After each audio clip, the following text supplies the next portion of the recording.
여러분, 제가 이 무더운 여름날 시원한 사이다처럼 속이 뻥 뚫리는 이야기를 하나 해드릴게요.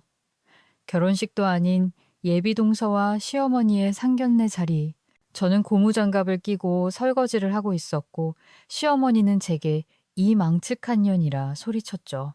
그런데 그 예비 동서가 사실은 제 인생을 송두리째 바꾼 구원자였습니다. 안녕하세요.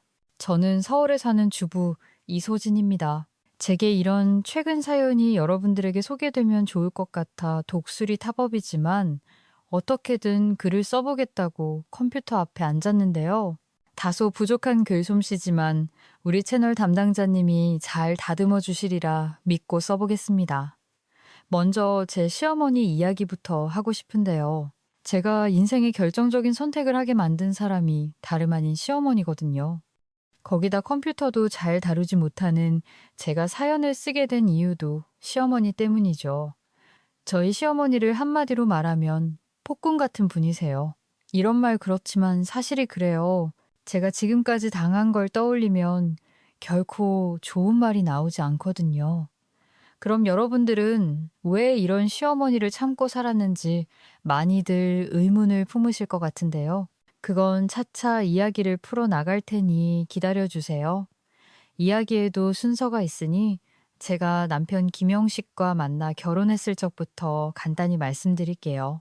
남편은 저와 나이 차이가 꽤 많이 나는 사람이었어요. 카페 직원이었던 제가 장난삼아 아저씨라고 부를 정도로 말이에요. 아저씨는 무슨 내가 미쳤냐. 나이 차이가 나면 얼마나 난다고. 우리 겨우 7살 차이고. 그리고 나 아직 팔팔한 30대 중반이라고. 당시 28이었던 제가 장난치면 저렇게 반응하곤 했어요. 그땐 왜 그랬는지 모르겠지만 나이보다 훨씬 어려 보이는 외모나 말투 같은 것들이 순수하게 느껴졌어요. 남편은 저와 같은 카페 직원이었는데 사실 딱히 능력이 있거나 한 편은 아니었지만 저는 사람만 보자는 주의였기 때문에 남편의 조건보단 인간적인 매력 같은 게 더 눈에 들어왔어요. 아마 저와 같은 가치관을 가지신 분들이라면 이해하실 것 같은데 결혼할 때 꼭 조건만 따져야 하는 건 아니잖아요. 나랑 연애하면 재미있는 일 많이 생길 거야. 남편이 이런 능글맞은 대시를 할 때도 정말 그렇겠구나 하는 생각이 들었어요. 남편과 연애하면서 재미있는 일이 참 많았죠. 우리 둘 다 여행 가는 것도 좋아해서 전국 곳곳을 자전거로 누비며 다니기도 했고, 쉬는 날이면 집콕을 하기보단 밖으로 나가 산이며 들이며 좋은 관광지 명소들을 찾아다니게 됐어요. 우리는 취미도 같이 하는 걸 추구해서 그런 점이 잘 맞았죠. 지금 생각해도 남편과 함께했던 그때 그 시절은 제 인생에서 진심으로 행복했던 시절일 겁니다. 하지만 결혼하자마자 그 행복은 완전히 절망의 나락으로 추락해버리고 말았는데요. 바로 앞서 말씀드렸던 시어머니 때문이에요. 결혼 전에는 저에게 별다르게 나쁜 말씀 없으셨던 분이 결혼하고 난 이후에는 일거수일투족 말을 얹기 시작하셨습니다. 말을 얻는다는 게 이런 식이에요. 제가 어머님 밥 드셨어요? 하고 안부 인사차 부르면 내가 그럼 이 시간까지 밥도 안 먹었겠니? 하며 쏘아붙인다든가 너는 남편 밥 잘 차려주고 있는 거야? 우리 영식이 토스트 이런 거만 먹이는 거 아니지? 그러다 힘 못 쓴다. 하며 잔소리하는 식이었습니다. 처음엔 말 그대로 잔소리였어요.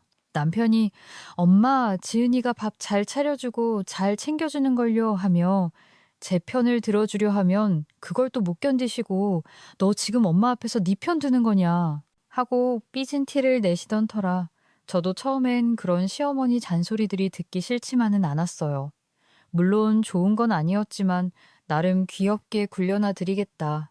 그래서 유달리 저리 걱정 많으신가 보다 하고 넘기려 했죠. 원래 시어머니가 또래 다른 분들에 비해서 불안이 꽤 많긴 하셨거든요. 높은 곳에 올라가시는 것도 무서워하시고 건강 염려증도 심하셔서 조금만 어디가 불편해도 암에 걸린 것 같다며 앓는 소리 하시곤 했습니다. 며칠 전 받은 종합검진에서 이상이 없다는 걸 확인하셨는데도 말이죠. 그런 시어머니인지라 좋은 게 좋은 거다 하는 마음으로 이해하려 했습니다. 그런데 아무리 제가 좋게 넘어가 보려 해도 시어머니가 간혹 넘지 말아야 할 선을 넘을 때가 있긴 했어요. 제 친정 식구들을 조금 함부로 말할 때가 있었죠. 얘, 내네 집 농사 이번엔 잘 됐다니? 고구마나 감자 있으면 좀 가져오지 그러냐. 출출한데 집에 먹을 게 없어. 아주 죽겠다. 남의 돈이나 물건이 당연한 듯이 나오는데도 시어머니는 가끔씩 내내 집, 내내 엄마 이런 식으로 표현하고 했습니다. 어머니, 다른 건 몰라도 그런 호칭은 좀 불편해요. 그냥 사돈이라고 불러주시면 안 될까요?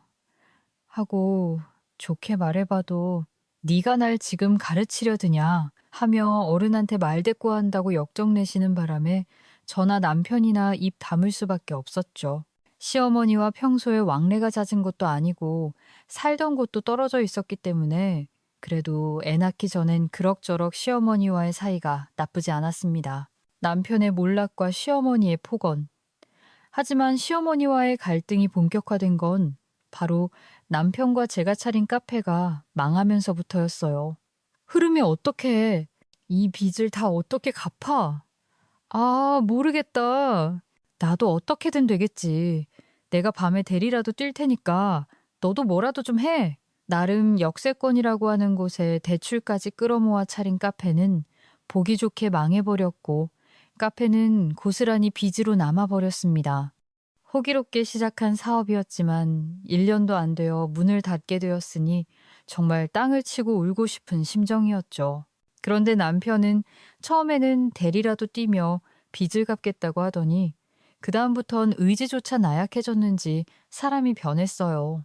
매일 술에 절어 집에 들어오고 술병이 나선 저에게 해장국이나 끓이라고 버럭버럭 소리 지르고 그 꼴을 보고 있노라면 정말 누가 제 인생에 뒷꼬리 잡고 구렁텅이로 처박는 느낌이더라고요. 여보, 우리 다시 한번 잘 살아보기로 했잖아. 술 마신다고 해결돼? 당신이 이러면 나랑 은지는 어떡하라고. 아, 몰라. 네가 알아서 해. 이 카페도 네가 하자고 했잖아. 내가 거기 넘어간 거잖아. 다 너 때문이야. 너 때문에 내가 쪽팔려서 동창회도 못 나가. 당시 저희 딸 은지는 3살이었어요. 고작 3살. 이제 세상의 빛을 바라보기 시작할 때인데 남편은 허름한 단칸방에 사는 자신의 처지를 비관하기만 했습니다. 남편 역할 포기한 건 그렇다 쳐도 아빠 역할은 해야 하는 거 아닌가요? 제가 아무리 달래고 어르고 해봐도 남편은 도무지 일어설 기미를 보이지 않았습니다. 그리고 저 혼자 발을 동동 구르며 돈 준다는 일자리는 죄다 찾아 나섰죠. 딸아이를 맡길 곳이 없어 어렵사리 친구에게 부탁해서 맡기고 낮에는 카페에서 일하고 밤에는 호프집 부업을 하면서 눈물로 그 시절을 버텼습니다. 그러다 보니 남편과 갈라서고 싶다는 생각이 슬슬 들더라고요. 아무리 애가 어리다고 할지언정 이대로 남편과 살다가는 화병으로 죽을 것 같았어요. 허나 당시 남편보다 그런 저를 죽고 싶게 만든 사람이 있었는데요. 너 우리 아들 부추겨서 카페 차려놓고 돈 한 푼 안 번다고 혼자 고고하게 구박한다며. 얘 지금 영식이 여기 눈가에 다크서클 좀 봐라. 겁먹고 도망친 게 아니라 곧 죽을 것 같잖아. 어머님, 카페는 저희 부부가 합심해서 차린 거예요. 그리고 이 사람이 매일 술만 퍼마시고 아이도 돌보려 하지 않는데 그럼 제가 그 정도 말도 못해요? 지금 저희 집 빚이 얼마 안 돼요. 어머님께서는 도움도 주지 않으시면서 어쩜 모든 걸 다 제 탓으로만 돌리시려고 하는 거예요. 뭐야, 너 목적이 크구나. 나도 돈이 없는데 내가 무슨 수로 내내 빚을 갚아줘. 아주 요망한 계집애. 내가 너 그럴 줄 알았다. 네가 이 집안에 시집와서 며느리랍시고 얼굴 빼꼼 내밀 때부터 내가 알아봤어. 눈은 여우같이 찢어져가지고 내 아들 꼬셔서 요렇게 뺏어가더니 집안을 풍비박산 내놓고 할 말이 그리 많으냐. 아, 너 오늘 아주 정신 좀 차리자. 시어머니는 일하는 저를 불러 남편을 구박하지 말라고 훈계를 내려놓더니 제가 말대꾸하자 머리채를 획하고 낚아채버렸습니다.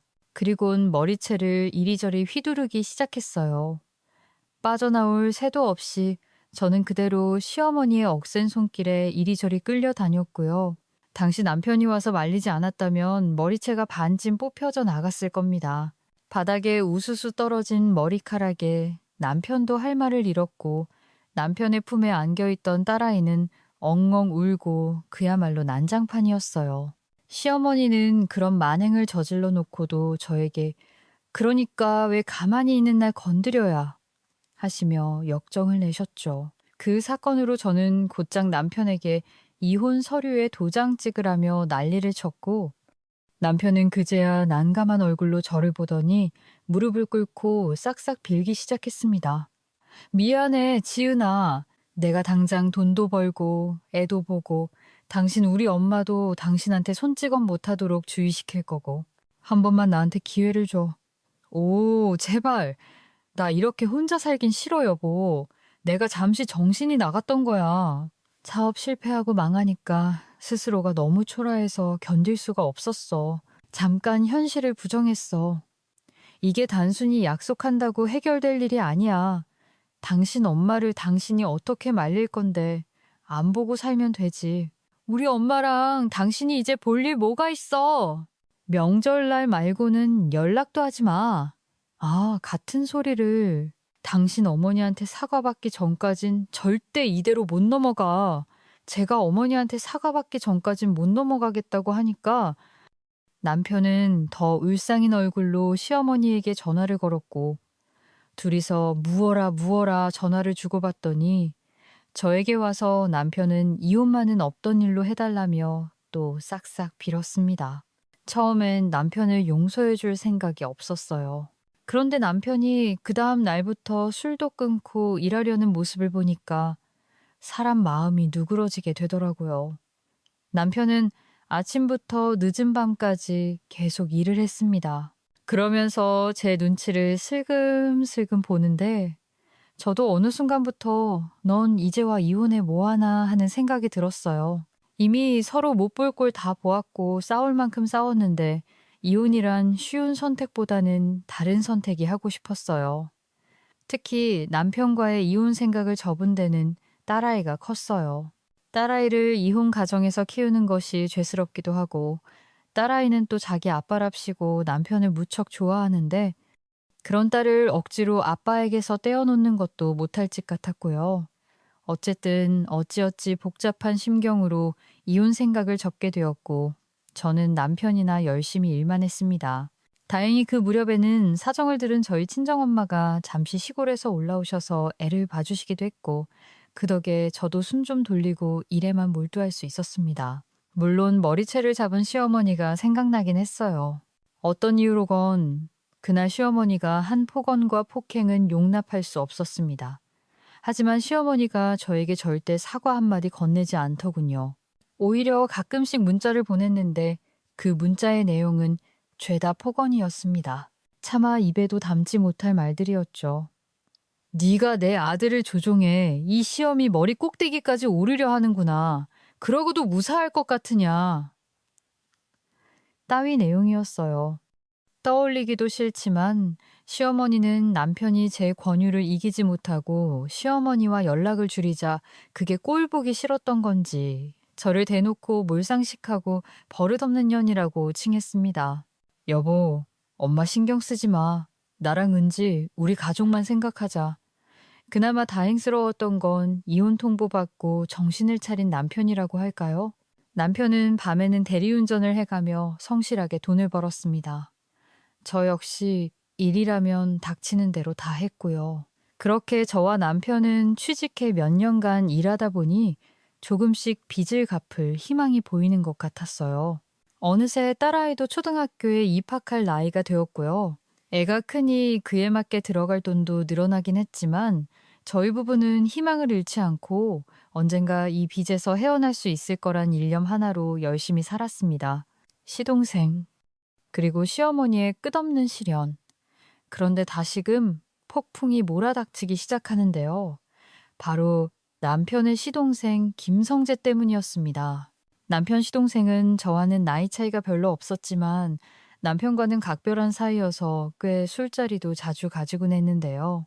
남편이 처음 사업 실패를 하고 난 후 술 지옥에 빠졌던 것도 사실은 시동생이 시작했다고 봐도 과언이 아니었어요. 시동생은 남편을 위로한답시고 술을 사주곤 했는데 그게 남편에겐 독이 된 것이었죠. 도련님, 형수 씨가 힘들어하고 있으면 술 사주지 마시고 그냥 덕담만 해주세요. 이 술 먹으면 안 돼요. 제가 가끔씩 이렇게 부드럽게 타이르듯 말해도 그때뿐이었죠. 아, 걱정 마세요, 형수님. 제가 다 알아서 컨트롤합니다. 라고 하더니 구태여 남편을 또 술집으로 끌어들였습니다. 거기다 시동생 주변은 여자들이 늘 뱀처럼 꼬리를 물고 많았던지라 그 점도 마음에 들지 않았죠. 남편이 전처럼 술독에 빠질까봐 무서웠던 저는 참지 못하고 어느 날 시동생을 불러 크게 화를 냈더니 그제야 아, 알았어요, 알았어. 형수님 무섭네. 해놓고는 남편에게 연락을 안 하더군요. 여보, 나 오늘 동창이 동네 왔다고 하길래 잠깐 나갔다 올게. 동창이 누군데? 아, 수철이라고. 뭐 당신은 모르는 사람이야. 그런데 남편의 수법도 다양했습니다. 제가 시동생과 만나는 거 싫어하는 걸 눈치챈 남편이 이젠 모르는 이름들을 대면서 나갔다 온다더군요. 심지어 술 냄새가 나면 뭐라 할 게 뻔하니 아예 외박을 하고 들어오기 시작하는데 찜질방에서 자는 것도 하루 이틀이지. 전 남편 잡으러 밤늦게 온 동네 술집을 다 뒤지고 다녀야 했어요. 초등학생 딸아이가 혼자 집에 있으니 얼른 집에 들어가야 하는데 남편을 찾지 못했고 그럴 수도 없고 그 시기 저는 매일 밤에 또다시 눈물로 잠들어야만 했습니다. 사실 시동생과 남편의 에피소드는 말하자면 끝도 없는데요. 어느 날은 이런 일도 있었어요. 딸아이가 다급하게 뛰어와 엄마 아빠가 현관 앞에 쓰러졌어 하고 말하길래 서둘러 나가보았더니 토사물에 엉켜 쓰러져 코를 골며 자고 있더군요. 동네 사람들 보기 얼마나 창피했는지 이사를 가고 싶어 미치는 줄 알았습니다. 거기다가 간혹 시동생까지 남편과 함께 엉켜 자고 있을 때가 있었죠. 그렇게 술에 취해 쓰러져 잤으면 깨어나서 저를 보고 민망해 한다든가 미안해하는 기색이라도 있어야 하는데 시동생은 형수님. 아, 오랜만이네요. 아니, 오랜만이 아닌가? 형수님은 어쩜 하나도 늙지를 않으세요? 하며 반갑지 않은 수다만 떨어댔습니다. 지금 모습이 나오세요? 아, 저는 형수님 보니까 오빠가 부럽죠. 그런 건들 형수님은 아니에요. 제가 몇 번을 말해요. 술 먹이지 말라고요. 허나 시동생에게 말해봤자 무슨 소용이겠어요. 술은 자기 입으로 퍼마시는 건데 시동생이라는 인간이나 남편이라는 인간이나 똑같았습니다. 거기다 덤으로 시어머니까지 이런 자식 2명 낳아놓고 애먼 며느리 고생하고 있으면 불쌍하게 생각할 만도 한 듯 시어머니는 그 당시 허리 아프다는 핑계로 저희 집 근처 병원을 다니기 시작했어요. 처음엔 시어머니를 싫어하는 눈치를 보이니 시어머니도 웬만하면 저희 집에 안 오려 했지만 자기도 손녀를 봐야겠다며 딸아이 핑계로 집을 들리더군요. 하지만 정말 딸아이를 보고 싶어 오는 거면 말도 안 합니다. 와서도 딸아이한테 하는 말들이라고는 죄다 잔소리였어요. 저에게 했듯이 말이에요. 계집애가 옷차림이 그게 뭐냐. 팬티가 다 보이겠다. 아, 치마를 왜 저리 짧게 입어. 이런 건 집에서 가정교육을 제대로 받아야 하는 건데, 네, 엄마가 그런 것도 안 알려주든. 할머니, 나 치마 안 짧아요. 요즘 다들 이렇게 입고 다니는 건데, 다 그런다고. 너도 그래야지. 집안 꼴이 어떻게 돌아가는지 알만하다. 아이고, 네. 엄마가 아빠 밥은 제대로 차려주든 참 걱정이구만. 술 먹는다고 바가지나 긁고 말이야. 여자가 그런 짓거리를 해야 되는지. 아이고, 나 같았음 아주 몇 대를 쳐맞아도 맞았지. 할머니, 왜 그러세요? 엄마 아빠 때문에 얼마나 많이 울고 고생했는데요. 그리고 엄마 욕하지 마라. 나 할머니한테 엄마 욕 듣기 싫어. 급기야 딸아이가 있는 앞에서 제 욕까지 하시더라고요. 정말 대단스러웠습니다. 제가 아무리 개념 없는 인간이라 해도 손녀 앞에 서면 어른 흉은 안 볼 것 같은데 말이죠. 어머니, 이제 그만 일어나실 시간 다 돼서 장 보러 가야 해서요. 시어머니와 마주치기 싫어 겨우 저런 말을 꺼내면 그제야 시어머니는 자기 집으로 돌아가곤 했는데 그렇게 가시고 나서도 한참 동안 분사기기 어려웠습니다. 아마도 오래전 머리채를 잡혔던 그 한이 남아있는 듯 했죠. 딸의 부상, 그리고 파국. 그러던 어느 날 저희 집 형편이 나아지고 빚도 거의 다 갚았을 무렵 오랫동안 무리해서 일한 탓인지 몸 여기저기가 아파오기 시작했어요. 검사를 해봐도 몸에 별다른 이상은 없었는데 아침에 일어나면 몸이 불에 타듯 아팠습니다. 정신과에 갔더니 신경성을 의심하더군요. 원인은 여러 가지였으나 그중 우울증도 있었고요. 뭔가 상태가 심상치 않다는 걸 짐작해 남편에게 일을 쉬어야겠다고 했습니다. 남편도 군말 없이 그리 하라고 하더군요.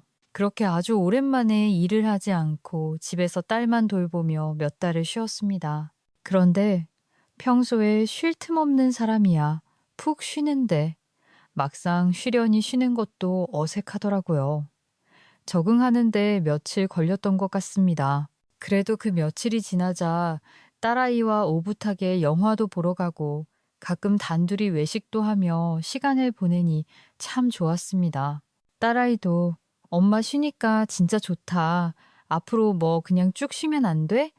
일은 아빠한테 하라고 해. 라고 말하더군요. 지금껏 한 번도 조르지 않았던 딸인데 저와 지내는 게 행복하고 좋았는지 그리 말하는 딸을 보니 얼마나 그 말을 하고 싶었을까, 얼마나 꾹 참았을까 생각이 들어 눈물이 고였어요. 그런데 그게 화근이 될 줄은 몰랐죠. 시어머니가 어느 날 연락 없이 찾아와선 대뜸 그러시더군요. 넌 집에서 놀고 있는데 그건 뭐 그리 바쁘다고 안 오게 나느냐. 네? 그게 무슨 말씀이세요? 내가 내 친구 생일잔치 있다고 했냐 안 했냐. 그럼 눈치껏 네가 나 데리고 거길 가줘야 할 거 아냐. 네가 이 다리하고 버스 타고 인천까지 가야 하냐고. 아, 참나. 요새 일 안 한다는 소리 듣고도 기가 막혔는데 집에서 놀고 잠 빠져 있을 거면 시어머니라도 잘 모시든가. 넌 어떻게든 애가 기본이 안 돼. 시어머니가 저에게 지나가는 말로 친구 생일 잔치가 있단 말을 한 적이 있었는데 제가 먼저 연락이 없었다는 걸 트집 잡아 저렇게 말씀하시는 거였어요. 하지만 그냥 그거에 대한 말씀하시면 될 걸 제가 일 안 하는 걸 굳이 엮어서 공격을 하시더라고요. 지금까지 제가 정말 놀고 남편에게 돈이라도 다 벌어오겠다며 호락호락하지도 않았을 겁니다. 뼈 빠지게 일하고 고생해서 빚 갚으면서 살았더니 내가 왜 저런 말을 들어야 하는 건지 시어머니의 무지와 몰상식을 모르고 있는 바 아니었지만 그 순간만큼은 저도 화가 났습니다. 어머님, 제가 언제 일을 안 했나요? 제가 일 안 했다고 누가 그러던가요? 은지 아빠가 그래요? 저 지금 몸 아파서 잠시 쉬고 있는 거예요. 근데 힘들어서 지쳐있는 사람에게 꼭 그런 말로 상처를 주셔야 속이 시원하시겠어요? 그래야 어머님 직성이 풀리시겠냐고요. 그 참나. 넌 왜 엄한 나를 나쁜 시어미로 만드니? 그럼 내 아들이 이 시간에도 땀 뻘뻘 흘리며 힘들게 일하는 거 방임하니? 그럼 그걸 가만히 보고만 둬? 너라도 나서서 도와야 할 거 아니냐? 아니면 집안일이라도 제대로 좀 하든가. 올 때마다 집안은 개판해. 아요 아요. 먼지 봐 먼지. 아 이걸로 내 폐로 들어가 건강 파헤치겠네. 가. 그럼 오지 마세요. 오지 마세요. 제발. 왜 매번 연락도 없이 오셔서 사람 복장만 다 뒤집어 놓고 가시는 거예요. 괜히 청소가 안 되어 있다면 트집 잡자 제가 한마디를 했는데 이어지는 시어머니 행동은 충격적이었습니다. 갑자기 손을 번쩍 들더니 저를 때리려 하더군요. 저는 너무 놀라 몸을 움츠렸어요. 저도 모르게 나온 반사적인 행동이었지만 보고 있던 딸도 서둘러 달려와 그만하라며 시어머니를 말렸습니다. 할머니, 은지 엄마 때리기만 해봐.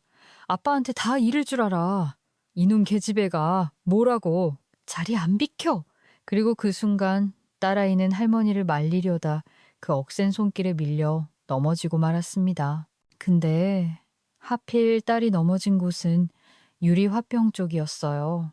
딸이 넘어지면서 유리 화병이 깨지고 말았고 그 조각들이 그만 딸아이 손에 박혀버리고 말았습니다. 저는 혼비백산하여 당장의 119를 부르고 딸을 병원으로 데리고 갔죠. 딸아이는 치료받는 내내 많이 아픈지 자지러지게 울었고 시어머니는 옆에서 안절부절 못하는 얼굴로 이내 혼자 병원 밖으로 나가버렸어요. 그리고 도저히 참지 못하고 시어머니에게 달려가 가지 못하도록 붙잡아 사과를 요구했습니다. 하지만 내가 왜 손녀한테까지 사과를 해야 하냐. 고요. 나이 먹은 내가 왜 저 어린 것한테까지 사과를 해야 하냐고. 그리고 네 잘못이니 지가 조심성 없게 넘어져 놓고선 할머니한테. 그러니까 내 지은이가 집 안에 틀어박히지 않고 일만 했어도 이런 일로 너랑 나랑 싸울 일이 없지 않았겠느냐. 기가 막혔습니다. 저한테 그런 건 참을 수 있었어도 제 딸한테까지 막말하는 시어머니. 손이 먼저 나갔어야 했는데 저는 그 순간 너무 분해할 말을 잃었고 그렇게 멀어져 가는 시어머니를 보다 남편에게 전화를 걸었어요. 남편에게 고래고래 소리 지르며 오늘 있었던 일을 얘기했습니다. 하지만 남편의 반응은 참담하더군요. 엄마가 그런 것도 아니냐. 에이, 꼭 그렇게까지 과민 반응해야겠어? 뭐라고. 당신 딸이야. 당신 딸이 다쳤다고. 근데 지금 그런 말이 나와? 아니, 엄마가 사과했다며. 그럼 된 거지. 은지도 많이 다친 건 아닐 거 아냐. 나 지금 바쁘니까 집 가서 얘기하자. 남편인지 왼수인지 모를 작자가 던진 말에 저는 더 큰 상처를 받았고 그 길로 전화를 끊어버렸습니다. 사건 이후 딸도 느끼는 바가 컸는지 할머니는 보고 싶지 않다 했고 저도 덩달아 시어머니 얼굴은 보고 싶지 않았기에 연락을 끊고 살았습니다. 남편은 정말 뭐 연이라도 끊었냐? 하며 볼멘 소리로 투덜거렸지만 그러고 나말거나 무시해버렸어요.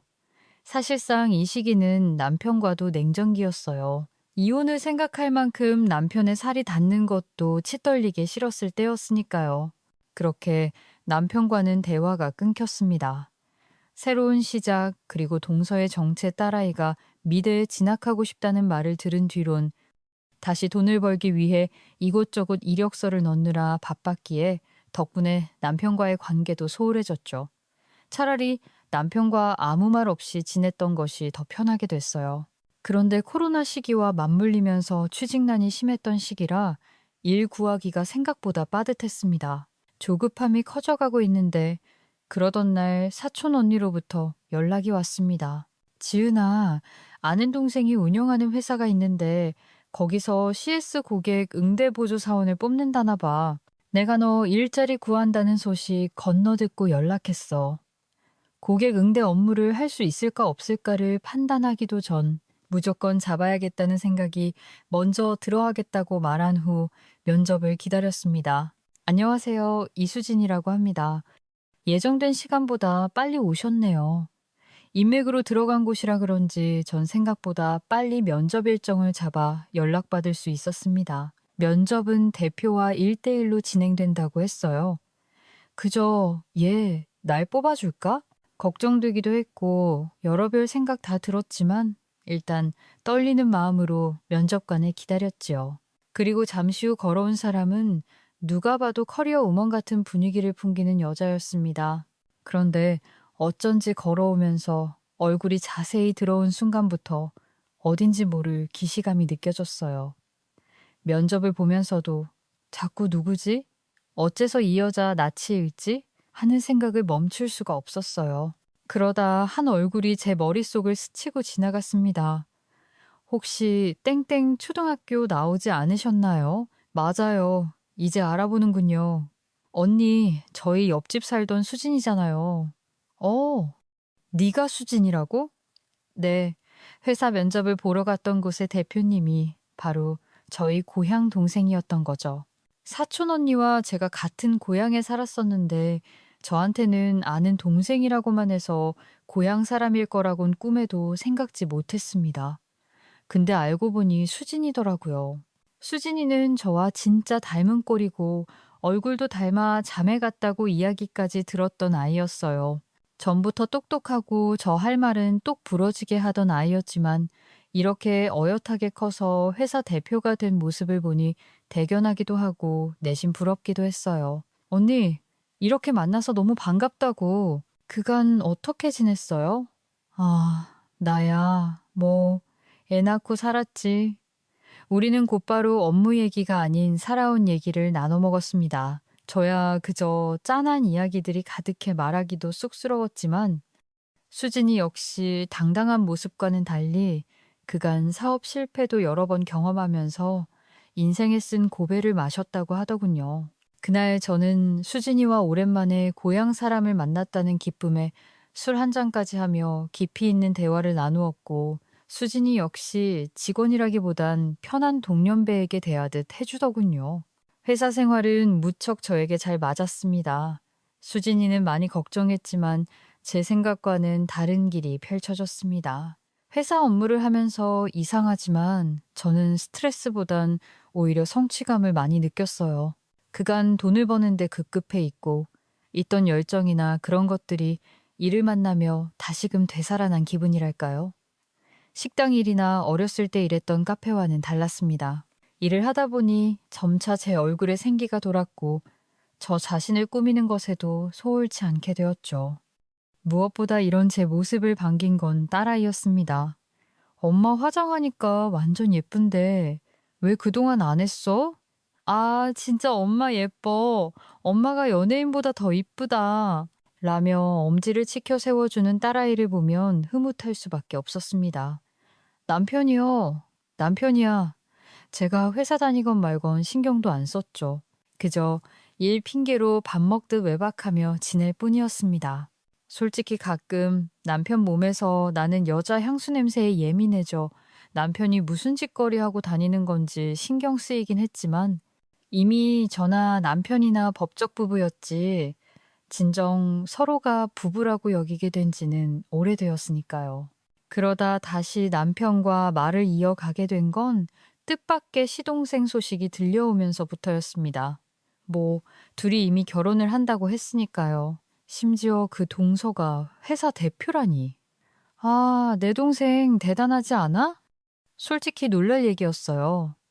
술 좋아하고 여자 좋아하는 시동생이 결혼할 여자를 데려왔는데 그게 회사를 운영하는 사람이라니 어쩐지 믿기지가 않는 느낌이었습니다. 하지만 그렇다고 해도 시동생이 자기 밥벌이를 못하고 사는 사람은 아니었으니 여자를 잘 모르나 보다 정도로 생각하고 있었죠. 거기다 시동생은 여자 수완이 좋거든요. 남편에 이어 수진이의 등장을 제일 반겼던 건 역시나 시어머니였죠. 시어머니는 예비동서가 돈 많이 버는 회사 대표라는 얘기를 듣자마자 짝소리나게 박수를 치며 연봉 3억이라니 대단하지 않니? 내가 그런 며느리를 볼 줄이야 꿈에도 몰랐지 뭐니. 이 세상에 내 팔자가 이제야 핀다 나보다 하면서 새삼 아기처럼 좋아하셨어요. 하지만 남편과 전화는 시어머니 통화 목소리만 들어도 검은 속내가 빤히 보였습니다. 시어머니가 지금까지 늘 바라던 것들, 명품이나 골프, 피부관리샵 회원권, 이런 것들을 챙겨주면 며느리값 제대로 받았다고 여기시는 게 틀림없었죠.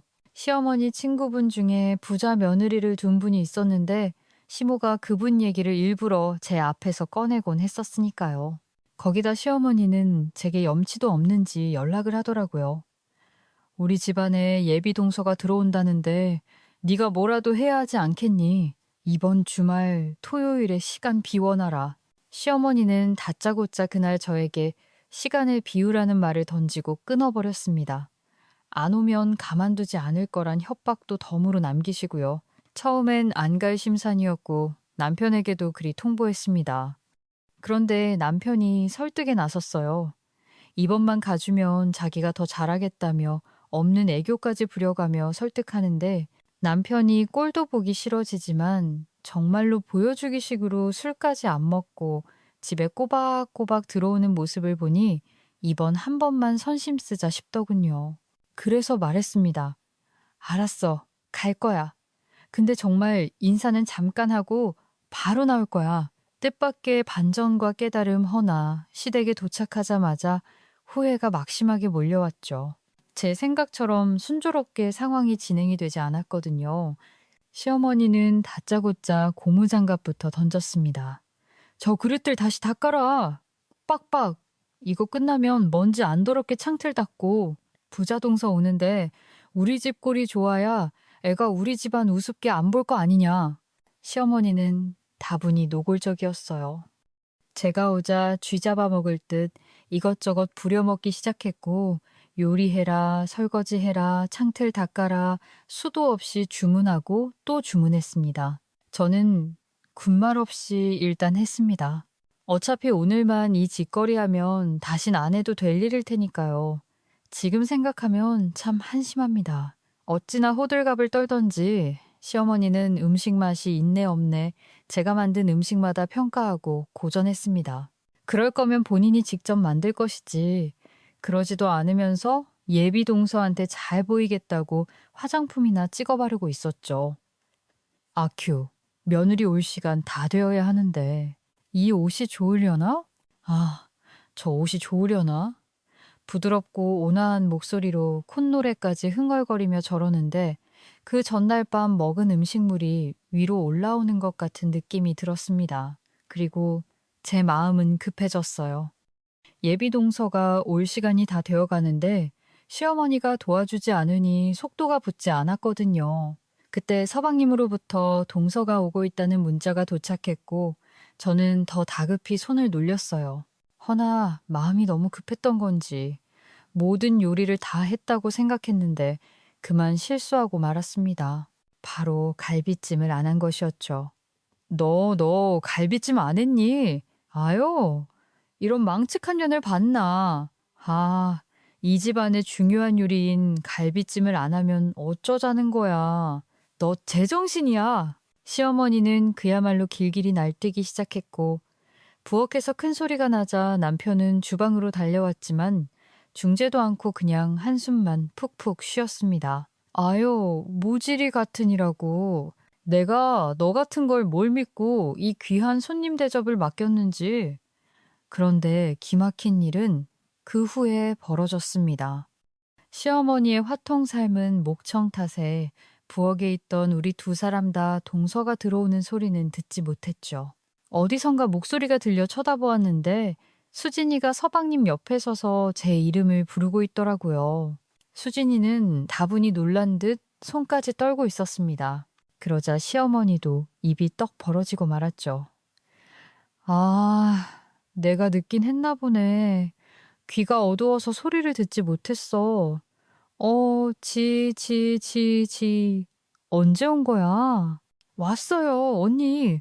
시어머니는 상황을 급히 수습하기 위해 애쓰려고 했지만 수진이는 시어머니 말을 귀 기울여 듣는 척도 하지 않고 저만 바라보았어요. 저 역시 놀란 기색을 감추지 못했죠. 수진이가 바로 예비동서일 줄은 꿈에도 몰랐으니까요. 시모의 성화에 수진이는 난감한 얼굴로 테이블에 앉았지만 식사 내내 무거운 침묵만이 흘렀습니다.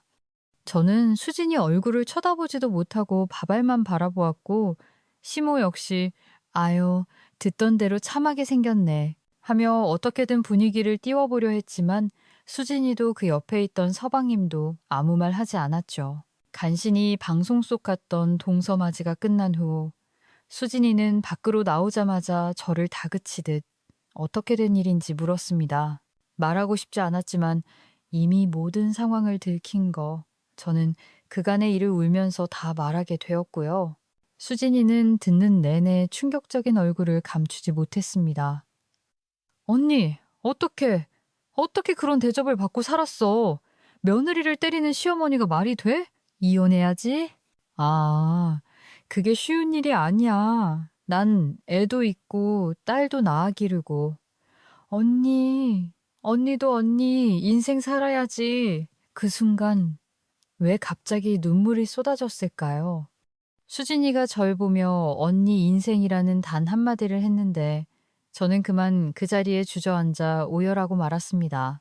잊고 있던 무언가가 제 가슴과 가슴을 넘어 인생 전체를 뒤흔드는 느낌이었어요. 시어머니 앞에서 찍소리도 못하고 그 모진 소리를 다 받아낸 어떤 바보 같던 제 모습이 겹쳐지면서 그만 저는 더 눈물을 참지 못했습니다. 고맙게도 수진이는 울고 있던 등을 쓸어주며 한참을 기다려 주었죠. 수진이의 위로에 마음에 애써 갈무리한 저는 집을 다시 돌아와 남편을 기다렸습니다. 남편은 그날도 시동생과 한잔하고 왔는지 술에 절어 비틀거리며 들어오더군요. 야, 너 예비동서랑 아는 사이였으면 말을 했어야지. 우리 엄마 거기서 얼마나 민망했겠냐. 헛소리 집어치우고 이혼 준비해. 그 꼴을 보자마자 저는 남편에게 더 말하고도 없이 짐 싸들고 은지를 데리고 나왔습니다. 남편이 마지막으로 보인 얼굴은 술에 절어 저와 딸아이를 멍하니 바라보는 얼굴이었습니다. 그게 마지막 남편의 모습이죠. 이혼을 결정했을 땐 딸아이 걱정을 제일 많이 했지만 수진이의 말이 맞았습니다. 수진이 말대로 은지는 너무나 엄마의 이혼을 잘 받아들여 주었고 오히려 응원해 주었습니다. 엄마가 불행하지 않기를 바랐다고. 딸아이는 오히려 자신이 엄마의 짐인 것 같아 그게 더 마음이 아팠다고 나중에 속내를 털어놨습니다. 남편과 이혼을 마친 후 저는 수진이, 그러니까 제 동서가 될 뻔한 사람이 회사에서 계속 일을 하고 있어요. 수진이는 저와 딸아이의 사정을 다 생각해 월급도 잘 챙겨주고 있고 회사 내에서 알게 모르게 배려도 많이 해주고 있습니다. 아, 그리고 한 가지 덧붙이자면 수진이 역시 파혼했습니다. 시어머니 본색을 보고 그런 결정을 하기도 했지만 시동생이 수진이 말고 만나던 여자가 있다는 사실을 알게 된 것이 컸습니다. 그리고 저희는 업무 관계에서 벗어나 가끔은 단둘이 술을 마시는 사이가 되었어요. 그러고 보면 사람 인연 참 묘하고 신기한 것 같습니다. 고향 동생 수진이를 다시 만나게 된 것도 모자라 수진이가 제 인생을 바꾼 것이나 다름없으니까요. 만약 그날 수진이가 예비 동서로 나타나지 않았다면, 제 인생을 살라는 말을 하지 않았다면 제 운명은 어떻게 되었을까요? 오늘도 이 기묘하고 신비한 인연에 감사하게 됩니다. 이 이야기를 들으신 여러분들도 다들 힘내시고 여러분의 인생이 꽃길이기를 기도하겠습니다.